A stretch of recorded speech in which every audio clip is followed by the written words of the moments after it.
দাদাগিরি করছে ভারত, তাই সম্পর্কে অবনতি। মালদ্বীপ বিতর্কে খোঁচা চীনের।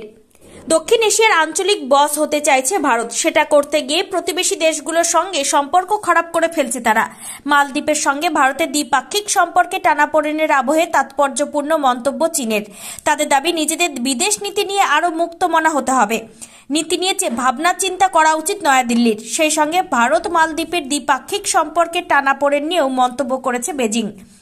চীনের সরকারি সংবাদপত্র গ্লোবাল টাইমসের সম্পাদকীয়তে ভারতের বিদেশ নীতি নিয়ে বিস্তারিত প্রতিবেদন প্রকাশিত হয়েছে। সেখানে বিশেষজ্ঞদের দাবি, আঞ্চলিক বস হয়ে উঠতে চায় ভারত।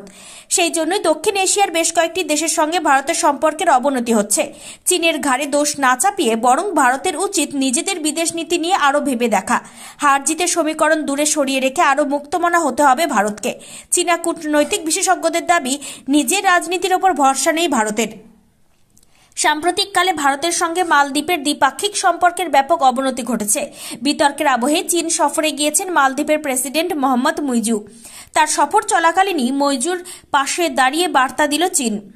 সম্পাদকীয়তে বলা হয়েছে, মালদ্বীপের সার্বভৌমত্বে কোনোদিন হস্তক্ষেপ করেনি বেজিং। চীনের সঙ্গে ভারতের দ্বিপাক্ষিক সম্পর্কের টানাপোড়েনের কারণে মালদ্বীপ নয়াদিল্লির সঙ্গে দূরত্ব বাড়াক, সেটাও কখনোই বলা হয়নি বেজিংয়ের তরফে। মালদ্বীপের সঙ্গে ভারতের সুসম্পর্ক থাকলেও চীনের কোনো ভয় নেই।